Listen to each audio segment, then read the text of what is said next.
Proyek Jembatan Lengkung Bentang Panjang atau Longspan LRT Jabodebek dinilai Wakil Menteri BUMN salah desain. Meski dinilai salah desain, Kementerian BUMN menjamin Jembatan Lengkung LRT tetap aman.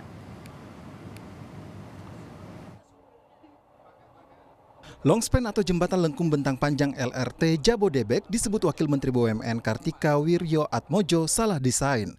Dalam evaluasi, Wakil Menteri BUMN menyebut tikungan longspan kurang lebar sehingga LRT tidak dapat konsisten dalam kecepatannya.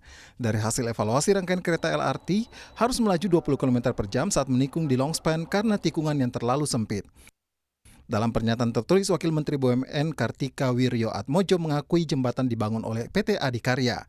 Menteri BUMN Kartika Wirjoatmojo menyebut kalau lihat longspan dari Gatot Subroto ke Kuningan kan ada jembatan besar. Itu sebenarnya salah desain karena dulu Adi sudah bangun jembatannya tetapi tidak mengetes sudut kemiringan keretanya. Presiden Joko Widodo angkat bicara soal pernyataan adanya kesalahan desain longspan atau jembatan lengkung LRT. Presiden meminta kepada semua pihak untuk tidak mencari-cari kesalahan dalam proses pembangunan proyek LRT. Tadi kan saya sampaikan ini LRT ini adalah yang pertama kali kita kerjakan. Jadi kalau ada koreksi, ada yang perlu dievaluasi, perlu ada yang diperbaiki, yang kita perbaiki. Jangan seneng mencari-cari kesalahan, karena kesalahan pasti ada, karena baru pertama kali. Dari data teknis, Jembatan Lengkung Bentang Panjang atau Longspan LRT Jabodebek memiliki panjang 148 meter dan radius lengkung 115 meter. Adapun berat beton hampir mencapai 10.000 ton dengan tipe box girder beton. Jembatan ini pernah mendapatkan rekor muri sebagai jembatan lengkung terpanjang. Perancang Jembatan Lengkung Bentang Panjang LRT Jabodebek adalah Arvila Delitriana, alumni ITB. Arvila mengalahkan 3 model desain dari konsultan asal Prancis yang disewa oleh PT Adikarya saat itu. Menteri Perhubungan Budi Karya Sumadi menjamin Jembatan Lengkung Panjang LRT Jabodebek Gatot Subroto Kuningan aman. Kementerian PUPR juga telah mengasesmen longspan ini. Menteri Perhubungan Budi Karya Sumadi meyakini bahwa asesmen terhadap longspan sudah dilakukan. Menhub menyatakan pembukaan dilakukan usai uji coba dinyatakan berhasil. Bisa aja seluruh dunia kalau ada tikungan mesti plak. Ya. Oh jaminan, insya Allah. Ya, jadi itu Kementerian PU juga sudah mengasesmen itu. Ya, Kementerian PU sudah kekuatan itu sendiri. Hah? Hah? Tanggal kami tadi minta saran Pak Presiden. Pak Presiden sangat bijak. Pokoknya kalian melakukan uji coba. Pada saat uji coba berhasil, kita buka. Presiden Jokowi sendiri telah menguji coba kereta LRT Jabodebek sebelum dibuka secara resmi untuk masyarakat. Tim Liputan, Kompas TV. Lalu bagaimana sebenarnya idealnya jembatan lengkung LRT? Apakah memang akan diperbaiki atau hanya menyesuaikan kecepatan kereta LRT? Kita akan bahas bersama Arvila Delitriana, perancang longspan LRT Jabodebek. Bergabung juga Arya Sinulinga, staf khusus Menteri BUMN. Dan juga bergabung bersama kami Joko Setiowarno dari Masyarakat Transportasi Indonesia. Selamat malam Mbak Dina, Bung Arya, juga Pak Joko. Ya, selamat malam. Malam, saya ke Mbak Dina dulu. Nah, waktu awal desain, sebenarnya permintaan desainnya seperti apa dan bisa dijelaskan soal desain jembatan LRT ini, longspan ini? Ya, jadi sebetulnya kami sebagai bridge engineer ya atau tim struktur dan pondasi ya untuk jembatan LRT Longspan Kuningan ini menerima apa yang namanya performance desainnya. Jadi apakah itu alignment dari treknya, kemudian kemiringan dan sebagainya, itu kami sudah menerima dari yang kompeten di bidangnya. Jadi kalau kami, saya memang tidak bisa menjawab karena bukan kompetensi saya untuk menyatakan bahwa lengkungnya memang harus seperti itu dan sebagainya, karena itu sudah merupakan studi tersendiri dari tim trek. Jadi tim alignment dari trek LRT tersebut, di mana sudah mempertimbangkan banyak hal, termasuk lokasi-lokasi dan lahan yang tersedia.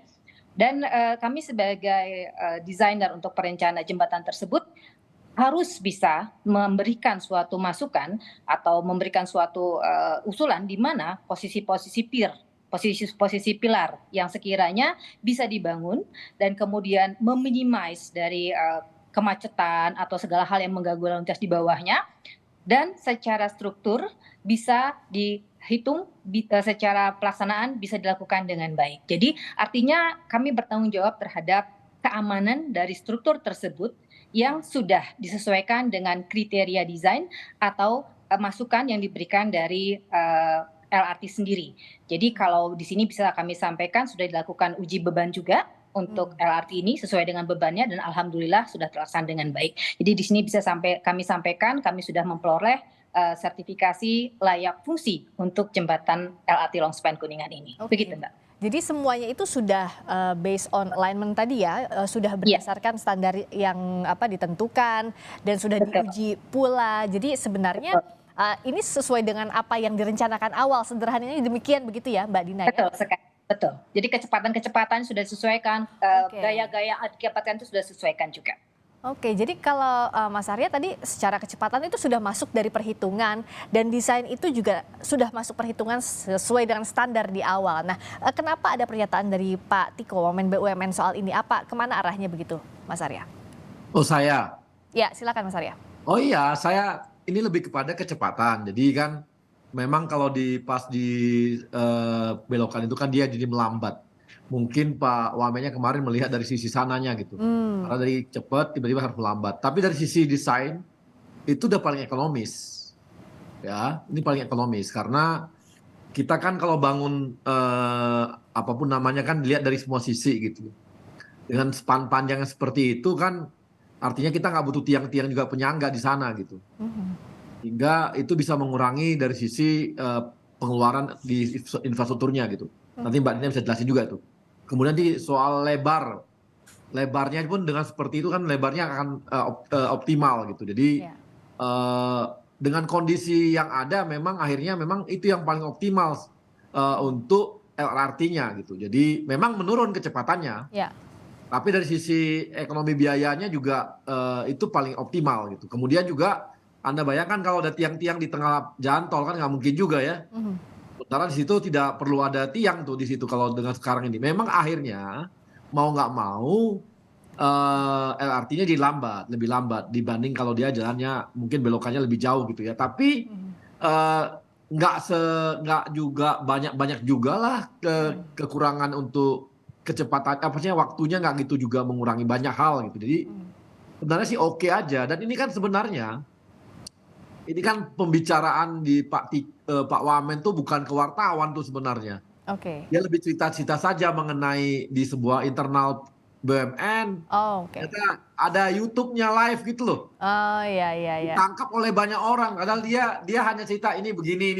Tapi sebenarnya salah desain itu tidak memengaruhi apa-apa kalau enggak. Jadi Pak Tiko itu bicara lebih kepada ini lambat akibatnya ini mungkin dulu salah desain atau Pak ini ya dan sebagainya dan kan dia bicara mengenai Inka dan sebagainya juga gitu. Jadi itu bukan membahas mengenai ini.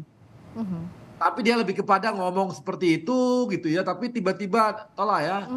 Orang liput langsung wah ini salah desain gini. Mungkin ya omongannya kan omongan internal yang bukan juga ke arah sana. Tapi kalau kita lihatnya kemudian BUMN melihatnya ini udah paling optimal untuk situasi dan kondisi jalan yang ada itu gitu. Dengan ruang yang ada itu udah paling optimal. Apalagi kita lihat bahwa ini juga inilah gitu.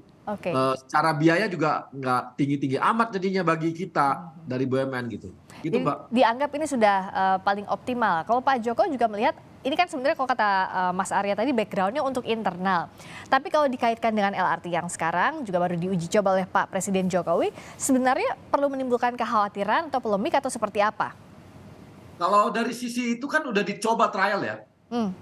Kalau di trialnya memang ya kecepatannya kan memang harus melambat di daerah di belokan itu gitu. Tapi kan sepanjang sistemnya oke sebenarnya nggak ada masalah. Gitu. Nah kalau Pak Joko melihat ini nggak ada masalah juga sebenarnya atau seperti apa? Ya, saya kira sama ya. Bagi orang teknik sipil hal yang wajar seperti ini karena mengingat juga ruang yang digunakan juga tidak luas, memanfaatkan trase yang ada, membelokan seperti itu tentunya memang ada syarat-syarat batas minimal yang bisa dirancang dan ini juga kan melalui Komisi Keamanan Jembatan dan Terowongan yang sudah disetujui atau disepakati dan direkomendasikan untuk dibuka dan dinyatakan baik untuk digunakan. Yang memang kalau kita ngambil itu kecepatan saja. Ya karena desainnya pada alignmentnya juga bukan seperti itu, dan saya kira itu hal yang wajar. Tidak bisa kita samakan hal itu dengan jalur yang lurus atau dengan radius yang lebih besar. Karena kebebasan luang tadi. Dan saya juga sampai dicoba sampai 5 kali tadi. Maka benar wajar aja itu. Jadi kalau Pak Joko bilangnya ya wajar saja begitu ya dengan desainnya demikian ada pelambatan kecepatan. Kalau Mbak Dina sebenarnya dalam proses desain mungkin awam kan tidak begitu paham. Apakah ada pilihan misalnya desain A konsekuensinya kecepatannya menurun tetapi memang ini yang paling ideal atau seperti apa sih proses itu Mbak Dina? Kalau dalam alignment itu memang ada kondisi di mana kita harus lengkung ya, harus curve. Terkait dengan lahan, itu yang disampaikan kepada saya waktu saya nanya, ini memang harus melengkung begini, begitu kan? Jadi alignment-nya kan sudah diberikan kepada kami. Nah, konsekuensinya adalah memang kecepatannya di mana-mana kalau lengkung ya harus berkurang. Kalau enggak dia terlempar, ada gaya sentrifugal yang cukup besar. Tetapi gaya sentrifugal itu juga harus bisa diakomodir oleh struktur jembatan, dan itu sudah kami lakukan. Jadi dalam artian memang kecepatan pasti berkurang, otomatis. Jadi dari LRT-nya sendiri memang mensyaratkan demikian. Jadi kalau kecepatannya berkurang ini tidak ada dampak apa-apa sebenarnya ya. Itu sudah memperhitungkan kesediaan lahan dan sebagainya, berarti sebenarnya tidak ada istilah salah desain begitu ya Mbak Dina? Kalau dari pihak kami menyatakan demikian. Kalau Mas Arya juga melihat sebenarnya tidak ada istilah salah desain begitu, karena kan ini kutipan sederhana. Tapi kalau dimaknainya berbeda, tentu artinya juga akan berbeda. Salah itu artinya apa begitu? Karena kalau misalnya masyarakat awam, salah kan terkait dengan keamanan begitu. Tapi sebenarnya bagaimana BUMN sekarang menjelaskan begitu bahwa ya tidak ada sebenarnya kesalahan itu, atau bagaimana menjelaskan lebih detailnya Mas Arya? Lah ini saya jelasin. Iya silakan, makanya ada Mas Arya, makanya kita ngobrol banyak di sini. Nah, itu Tadi saya jelasin bahwa ya itu lebih kepada ini harusnya begini, dan mungkin dari awal jalannya nggak lewat dari mana, gitu-gitu loh, supaya panjang belokannya, ya gitu-gitu. Lebih kepada itu aja, karena kecepatan menurun pada saat belokan itu. Itu lebih kepada omongan di internal gitu ya, kemudian ditangkap soal desain, bukan begitu gitu. Kalau tadi Bukan di situnya. Nah, tapi udah kami jelaskan ini adalah yang paling optimal untuk infrastruktur dengan kondisi seperti ini, dan cukup dengan kecepatan diturunkan di belokan itu udah selesai gitu. Iya. Nggak masalah. Tadi kan Pak Jokowi uji coba salah satunya dengan Pak Menteri BUMN juga Pak Erick Thohir, lalu di wawancara wartawan saat turun itu ditanyakan yang soal salah desain, ya kalau ada yang harus dievaluasi ya evaluasi, nggak usah saling kritik dan sebagainya. Nah setelah itu, setelah selesai uji coba, apa saja catatan yang diberikan ke BUMN Mas Arya? Kalau kita ini ya nggak ada masalah ya. Kami nggak ada masalah, sekarang tinggal kita koordinasi sama teman-teman dari Kementerian Perhubungan dengan teman-teman KAI menjalankannya. Kalau semua udah aman, operasional aja, biasa aja, nggak ada sesuatu yang luar biasa. Oke. Tadi kan Pak Jokowi ngomong itu karena ditanya wartawan kan? Nah, karena justru butuh ditanyakan langsung ke Pak Jokowi agar tidak jadi spekulasi di publik mungkin kan. Pak Jokowi pun mungkin inilah gitu ya, artinya belum dapat informasi mengenai itu, mungkin saya nggak tahu juga ya. Tapi yang jelas detailnya itu kalau ada yang perlu ada catatan dan sebagainya akan ditindaklanjuti. Tapi sejauh ini tadi dari hasil setelah uji coba tidak ada ya Mas Arya, so far so good ya? Sampai sekarang sih oke. Jadi kita makanya tadi Pak Jokowi mengatakan kalau memang ada yang perlu dievaluasi ya dievaluasi. Jangan kita kejar tayang kalau memang belum oke. Gitu. Itu aja sebenarnya prinsipnya seperti itu. Kalau memang udah oke ya nggak apa-apa. Tapi kita nunggu teman-teman Kemenhub juga nanti yang akan mengatakan nih oke, data nggak oke dari sisi keselamatan. Kalau udah oke, teknisnya oke ya oke, nggak ada masalah. Jadi layak atau tidak, keselamatannya terjamin atau enggak, itu kan yang jadi syarat utama. Dan itu ya, dan sekarang kan udah berkali-kali tuh dicoba kan. Pak Jokowi juga udah jalan di situ. Ya. Tadi juga terakhir dari Harjamukti sampai ke Duka Atas. Kalau Pak Joko, nah dalam fase-fase ini setelah uji coba sebenarnya kalau bicara soal evaluasi, apa saja sih dari sisi keselamatan yang harus betul-betul dievaluasi, yang jadi catatan sebelum akhirnya bisa digunakan oleh warga masyarakat secara umum? Nah, mungkin perlu ada simulasi ya. Kalau kami lihat ketersediaannya sudah lengkap lah. Dan itu umpamanya untuk disabilitas, kemudian kalau seandainya ada sesuatu hal untuk jembatan darurat. Nah, tapi ini perlu ada simulasi lah. Halnya kalau di udara kan sering ada simulasi. Ini mungkin dicari waktu untuk simulasinya, dan mungkin juga ini kan kalau diisi penumpang penuh juga belum dilakukan. Ya. Nah, coba ketika penumpangnya maksimal seperti apa, nah itu akan tahuan jauh mana instrumen-instrumen yang bekerja itu bisa maksimal. Nah, kalau mau ditambahkan sebenarnya itu kalau terjadi satu ada bentuknya video yang visual. Artinya video-video itu bisa ditayangkan di stasiun, ya, atau di keretanya, ya. Nah, ini penting. Sebenarnya kalau berupa tulisan sudah lengkap itu, sudah lihat evakuasinya seperti perintahnya dan sebagainya. Tapi latihan itu penting, ya. Informasi-informasi berupa video visual ini bisa untuk mengingatkan kita lah. Selain juga video itu juga tayangan bisa diisi iklan-iklan, umpamanya seperti itu sebagai tambahan aja nanti. Iya, karena ini kan transportasi baru juga ya untuk warga, begitu Pak Joko ya. Jadi warga juga harus terinformasi dengan baik soal semuanya ini.